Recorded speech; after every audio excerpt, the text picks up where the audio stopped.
I'm ready. Are I'm you holding? ready. Oh, you have nothing to clip. I have nothing to clip, so yes, I will be holding and doing my very best. Let's do it to it. Hey. So remember how we said that we would post like every 2 weeks? Ish. This This the is the ish. ish. This is the ish. But we're back. We're Hi. back together. I am working actor Chase Simone. And I am filmmaker Alyssa Brayboy, and you were watching another episode of Booked and Busy. Ish. Yeah, ish. Yes, that part. Okay. What are we getting into, Chase? What's happening? So today we are, or really you are, because this is more your forte than mine. We are going to talk about everything that it takes to get something off its feet. Woo. How do we get from a midnight brain dump Fun. into an actual project that is released and other people get to see it? Oh yay! So many things, but we do our best to rein it in for y'all. Yeah. Yes, but as you know, we start with an industry corner. Yes, we're going to start with Industry Corner today. Yes, and I want to touch on. I don't know if anyone else is noticing this, and I have very specific examples, but certain things that are going on in the industry right now, where we are essentially feeding two birds with one stone. One scone. Feeding two birds with one scone, because I don't want to be killing birds. Don't look at me like that. Oh my God. What? Nothing.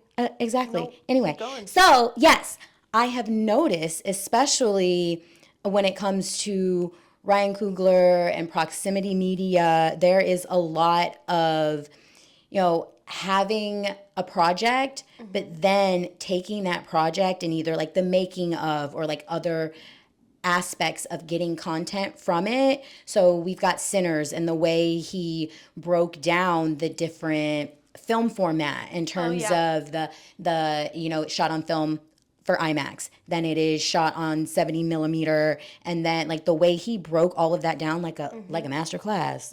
My guy. And like my ear is to the ground for like what else he is going to be doing with utilizing the making of that movie, but then also as a part of the nonfiction department of proximity media, they have Rising Voices, which followed the music process, the score of Wakanda Forever. So while Wakanda Forever is filming, they're also doing a documentary on the music of Wakanda Forever. I was like, oh, hello. Yeah.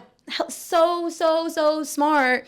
And different areas where that has happened as well, but that stood out to me recently because it's funny. I have projects in the fiction and the nonfiction space, and it didn't occur to me in terms of packaging and the way that you can utilize your content and break it into chunks, do other things with it, like so that it can be multi-purpose, so that you can, anyway. So I think that what's really interesting is that in that same way, filmmakers can take a lot of inspiration from content creators because that's what they do. Tea. They are gonna film for one day, but they will get 7 to 10 videos, content, ideas out of one day's worth of filming. I saw this girl on TikTok the other day that was like, instead of doing spend a day with me, do get ready with me in the morning. Here's what outfit I'm wearing. Here's what outfit my kids are wearing. Oh. Here's me going to go get nails. Here's me going grocery shopping. So it could have been, those could have been each clips in one video, or you could make 10 different videos. or you could do both. Or you could do both. You release all of them, and then you have the details. compilation. Oh. Y'all. Compilation. Thank you. So that Genius. right stuck with me, and I was like, oh, how pitch perfect. As we dive into pitch decks. As we dive into pitch decks. This one is going to be, like I said, a lot of me asking Alyssa questions because you have experience. We just officially released your new short film, Sugar. Yes, go check it out, y'all. The link is below. We'll do the things that the YouTubers do in terms of putting it somewhere to make it easy. Yes, I know how to do that. So, go watch it. Yeah.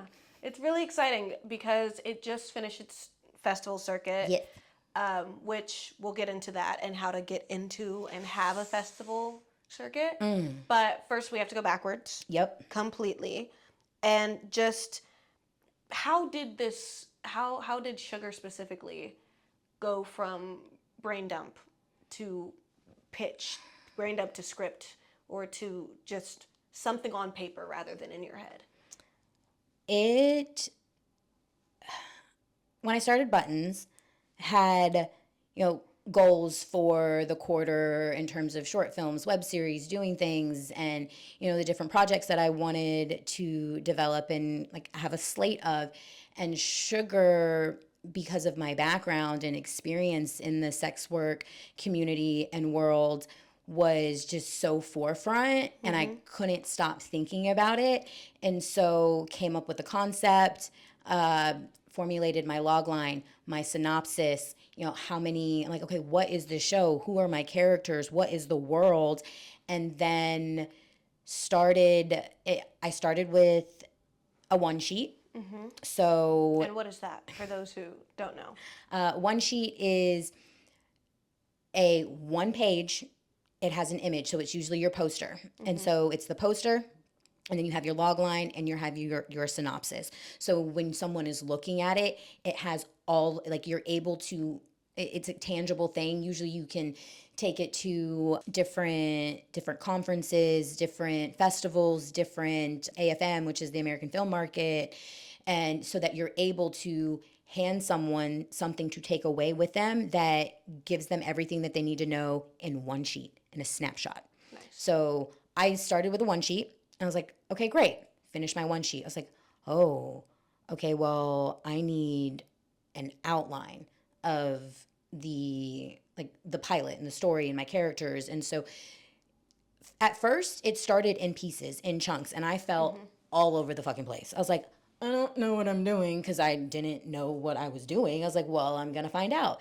And then so after the one sheet, it was like, oh, I need a pitch deck. I thought I needed a brand Bible, y'all. Like, don't, like, it just, baby steps, one bite at a time.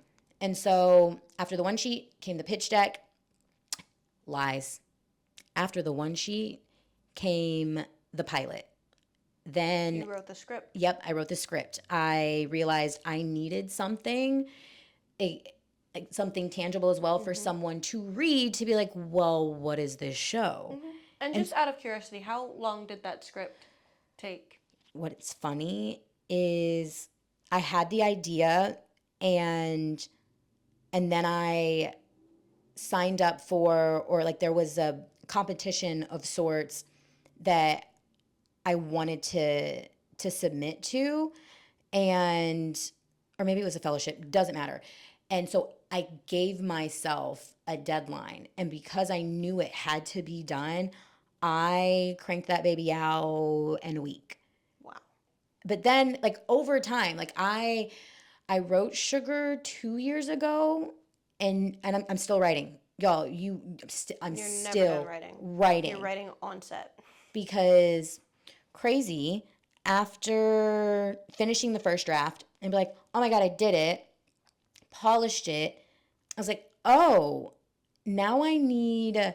I was torn. I wanted to do another short film, but I didn't know what to do.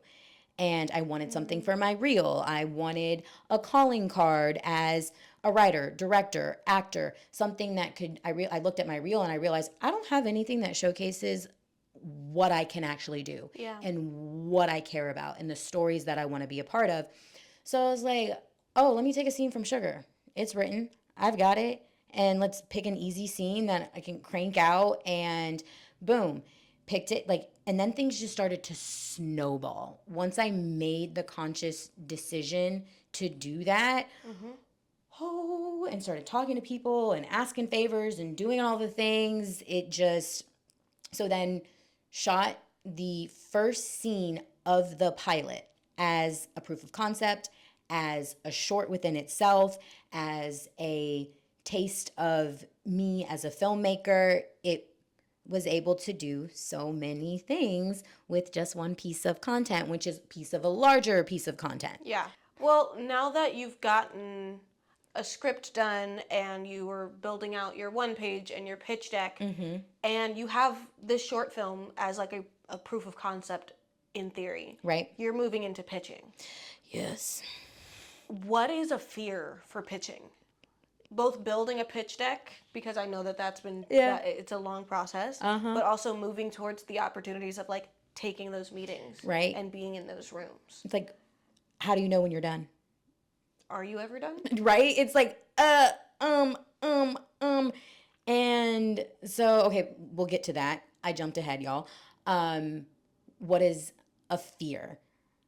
Oh man. It's weird. It's not really, it's not a fear. It's more like a being too precious. Okay. So it's more of an anxious feeling of not coming across correctly when you know this world so well, you believe in it, like you know.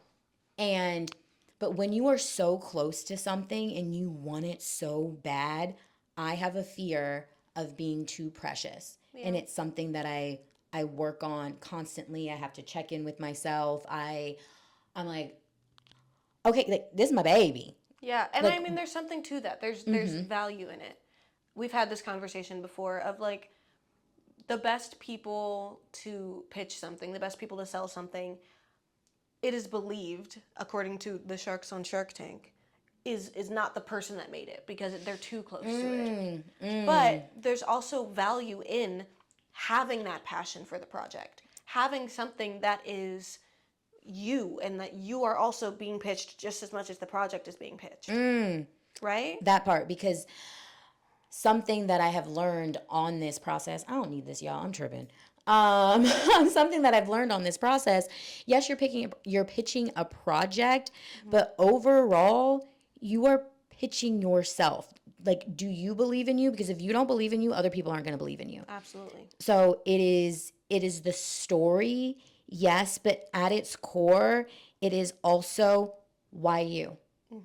And so making sure and finding that balance of, yes, being precious and that being able to be communicated in a way where they see your passion, they see your confidence, they also see like that want to and just how determined you are. There's a vulnerability there that reminds people how to be human and that we are human and that we need these human stories. Yeah. And that's unfortunately what I feel like we're missing. We are getting a lot more projects that are being sold because they will get the attention of someone. Right. And it's, it's a movie being sold because yes, you'll get a laugh. Or yes, this very, very famous Instagram model signed on to it. Or whatever it is. We're not focusing on the truth of humanity. And I feel like it's really funny. Complete side note. I was like, oh, what, hot take? We filmed something the other day of Alyssa watching a Disney DCOM for the first time. And it was really interesting because you went into it just I didn't want to. You were not having it. I was not. Because I mean, I get it. It's a kids movie. It is fully a kids movie. I'm not gonna lie. But how did you walk away from that? It was really cute. It was really good. I was like, oh, the babies. Let the babies be babies and let it be cheesy and let it be silly. It's not my normal cup of tea, but I appreciated it. But it's what also it because stood for. It was human. Yep. That's exactly what it was. Was it cheesy? Was it for children? Yep. And thus cheesy? Yes. But children need to learn human stories too. Yeah. Ooh. In their own, in their own way. Tell them. And I feel like that's what's missing. We're creating brain rot. Literally. Yeah. And so for people to come and have the mentality that you have of I'm just here to tell a human story, it's excellent. Trying to hold on to it and not get overwhelmed and lose sight, like when all of these things that are going on with AI and, in thinking that there isn't space at the table or like what am I doing when people are literally making copies of other people or Yes. themselves and creating multiple Instagram accounts, multiple like so that they can generate revenue and that there's the market is so saturated. But I'm like, you know what? And even across the board, like in terms of like filtering, and I'm like, I have to hold on to what I know is true Absolutely. in terms of like, Alyssa, you a classy bitch, broad storyteller, like all of the things you like, that grounded truth and uncomfortable and real and raw and all of those adjectives, synonyms, whatever. And so I'm like, please just hold on to that. There's room at the table for all of us to eat. Yes. Like, it's like going to the grocery store and you go down like the bread aisle. There's so much bread, y'all. There's so much bread. There's so much bread. Have you There's ever had different potato brands. bread?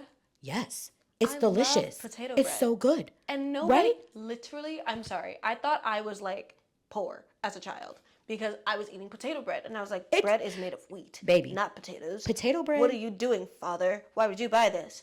I started buying my own bread and I started eating it. I said, oh, Potato bread is expensive. potato bread? For one, it's expensive. For two, delicious. Hello?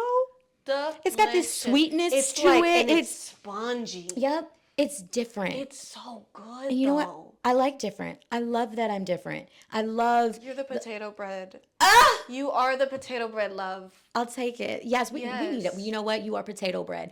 We need to Thank come on. We you. making shirts or hats or something. And yes, I will be the potato bread. Hello. Anyway, sorry, Please. y'all. We getting back on the train. We getting back on the train in terms of pitch decks. Going back to being a little too precious about it. Was there ever a time where you felt like you held it back? Oh yes.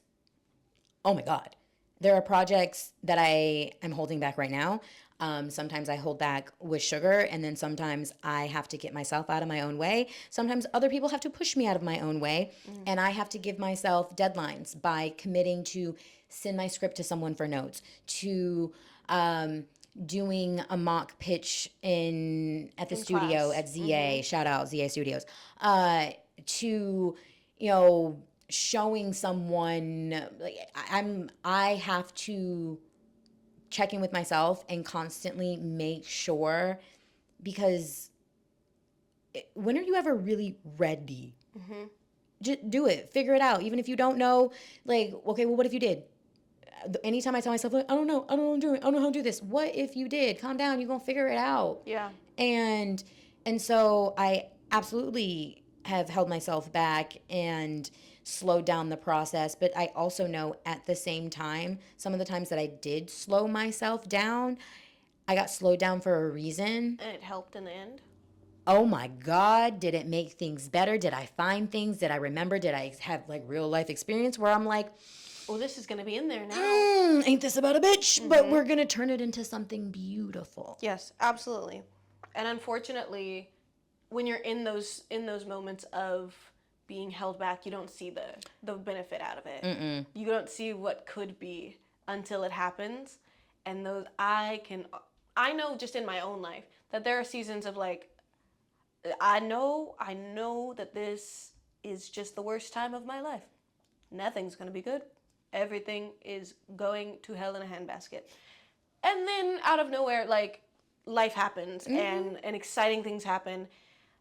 And I don't know. Acceptance is, it's key. It's such a thing. Like, true acceptance of like, this either sucks or this is great, but like the cliches are cliches for a reason, y'all. This too shall pass. So, yes. I actually kind of want to talk about that idea of holding back or even moving backwards. Oh, backwards to go forward? Yeah. 10-10. How do you feel about that when it comes to developing a project past the script and getting it to go forward? Do you take the time to take it backwards, to go back to the roots and start digging from there? I'm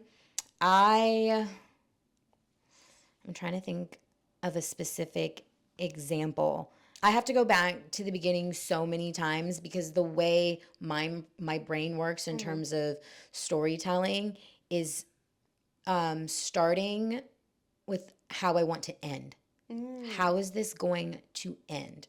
And if I know how it's going to end and where I want it to go, I then reverse engineer and go backwards. And so then when I finally get to the front and then things change other places or I have to be flexible, I'm like, oh, wait, I need this to happen in season 3 or season 2. So actually, I need to, or like even just halfway through the episode, I'm like, damn, I need to plant this back in the first episode in this scene, or like I have to do how you have to go back and do the little things and leave the breadcrumbs so that it can make sense.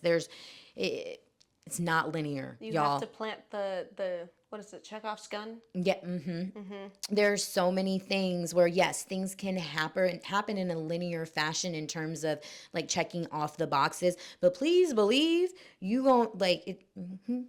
It was all there. And I love doing that with TV shows actually. I love binge watching a TV show and going all the way through. But I almost always finish the TV show and then go back and watch the pilot. Oh, And I find it interesting to see what was planted in the pilot that you would have never known at the time. yes. They said that, and I'm going to spoil it because I do not care. Gossip Girl, Okay, they told you who it was in the first episode. bitch, They I don't told you. even remember. You don't remember who Gossip Girl was? No, Did you watch fully through the series? no, I read the books. How I interesting. don't, And you still don't remember who it was? ma'am, I didn't read the books. I watched the I'm a TV whole show. 35 years old. You just Oh yeah, exposing guys. yourself like that. I love it here. Love it here. And BT Dubs, it was just your girl's birthday. Yes. Put in the sound effect. Yay! Happy birthday to you. Anyway, moving. Okay. Just real quick. It's going all the way Yes, to the beginning yes, just yes. to look back at the beginning. Going all the way to the end to look back at the beginning. Mm-hmm. I love when I can finish a show after 7 seasons and then go back to the first episode and it's like, oh, it was right in front of my face. Right? It's But like, I didn't see it. I didn't catch it. we don't know yet. You But don't know what I love that. you can't know what you don't know. Same thing with life. You don't know what you don't know. And so sometimes They also said they did that in Pretty Little Liars. That they told you who the original A was in the first episode too. the way my brain went to Big Little Lies. Oh no! Pretty I watch Little Liars. I watch very adult shows. See, Yeah, so we have difference in Yes. tastes and 10 years in age, and so we understand. Anyway, moving on. moving on. What you got? What's next? What to truly like go down to the bones? Because I don't think we covered this. What is a pitch deck? What does it have? What is it? Ooh, What are very you nice. presenting? Absolutely. Depends on what your format is, obviously. Right now we're talking about film and television, specifically television, to clarify, but the film sometimes it has the same elements minus the episodes. Anyway, so absolutely, a table of contents doesn't hurt. Like what you need a cover page. Like what am I looking at? From there, you've got your table of contents, so we know where the things are. You need your log line. You need your synopsis. Some people will say that you want to throw a tagline in there. From there, you have and it doesn't need to go, for the most part, in any particular order, y'all.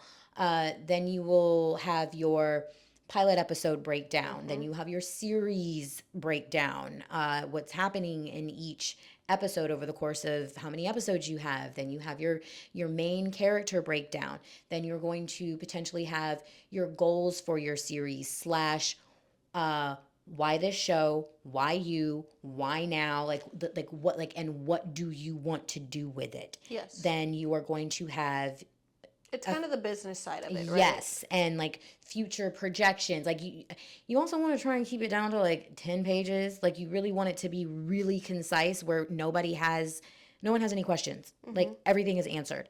Then Or if they do have questions, they're questions for you rather than questions about the project. yes, creator statement, and a thank you page, and and how to get in contact with you.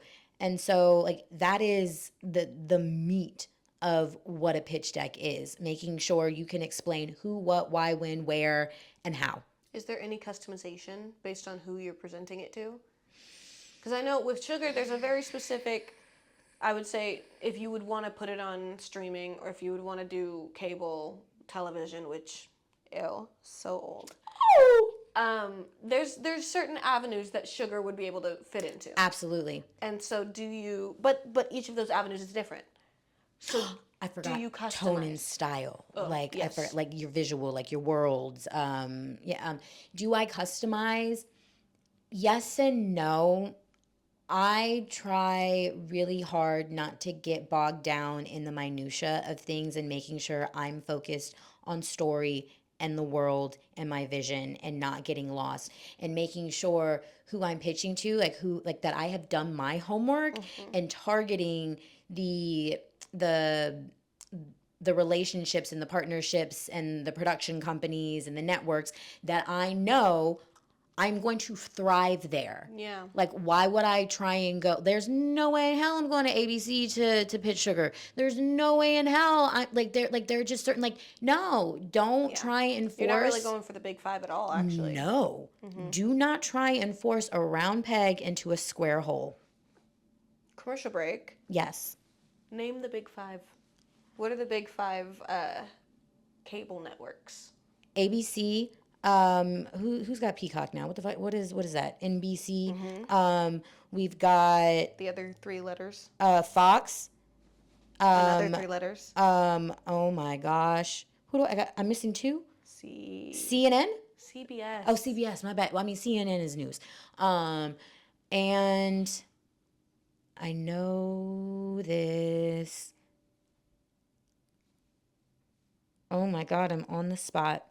I've said ABC, NBC, CBS, Fox, and are you jujuling? I'm making sure that I'm right about five. It might be four, but I think I the was like, last one. I don't have it. I don't know it. Or I do, and I'm tripping. BET. I'm kidding. Oh, I feel like an asshole, but also it's like not one of the big five. No, right, but yeah. That's it. Is it really? Oh no, four? that's just four. Yeah.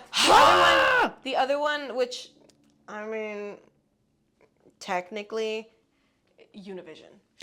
Oh, sorry, baby. Not so much. So sorry. Not so much, but it is big four. Good job. You yes. got that. Okay. Yeah, I'm I not. have to help a little bit with CBS. Goodbye. But you're fine. True. But yeah, the big four. It's not like no. You're not going for. That's not happening. No, because the way I don't fit there. Yeah. I don't want to be censored. Sugar is not y'all.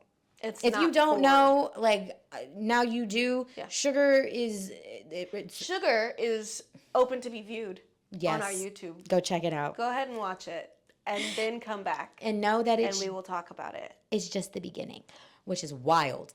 Oh my goodness. Literally. Okay, so the way that I customize is to where I already know that I am a fit. Yeah. Because what I'm not trying to do is change in that capacity and lose sight of why I'm doing this in the first place. Because no. So boom, there. And I think lastly, what advice do you have for people that are building? As you know, I'm building a pitch deck, and you have been a great help to me on that. But yeah, what advice do you have? Because it's intimidating. Making a project in any way is intimidating, but building it in a way that can be presented to somebody else and can be understood, hopefully, without overpowering them. Because I've shown you all my stuff. For my project, I'm writing a movie, and I have the entire outline for the movie laid out. I know what's gonna happen, and I don't have a script yet, but I have everything worked out.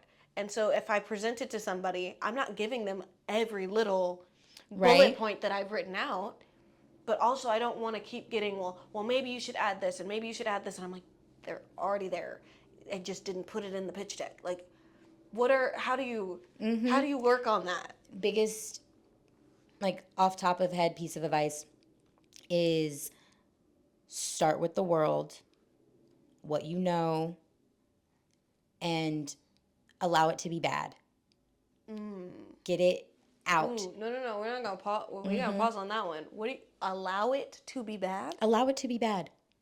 It's your first pancake. Allow it and be okay with it being bad. This is if this is the first time you're doing it, if it's the seventh time, like it all starts the same. Yeah. This is the first time you're doing it with this project. This is new to you. So don't beat yourself up if you're like, I should know how to do this if you've been doing it forever. Like, or even if it's your first time. No, you don't. No, you don't. It's new. So allow it to be bad because you have to get the first draft out of the way. You have to get the bad out in order to get to the good. It's like sculpting. Like it's going to show you what it is, but everything has to come out of here so that you can see what's there and take away what doesn't need to be there. Wow. So that and y'all don't overthink it. You know what you're doing. Oh, I know. Like advice to myself too. You know what you're doing, Yeah. and resources are out there. If you get stuck, ask for help. You're not alone in this. And at least where I'm sitting, I want everybody to win. We all want, like, we want the same thing in terms of being able to tell great stories and, helping others do so if you're not assholes. But yeah, like that matters. Don't be an asshole. Yeah. Be kind and ask for help and admit, I need help. Okay, big deal. Awesome. The more you admit that, the more likely people are going to want to help you. And so, like I said what I said, let it be bad. Yeah. And clearly, if you do let it be bad, it can be bought by Netflix. I'm kidding. I actually really appreciate Netflix right now. They're doing a lot of innovative. It'll be bought by somebody, and then you could do it yourself, and you put it on Amazon. When there is a will, there is a way. Like yeah. Oh my god. Absolutely. So I'm sorry, I just got on that. I'm really impressed by Netflix right now. They're actually doing a lot that is making me happy. as I stress, like Do you remember when we watched the new season of Black Mirror? Yes. And I told you that they made 2 different versions of that one episode? Yes. That's great to me. Yes. Because it's like... Okay, but Black Mirror doesn't feel like Black creating Mirror anymore. That's a different song. Like it feels Americanized, but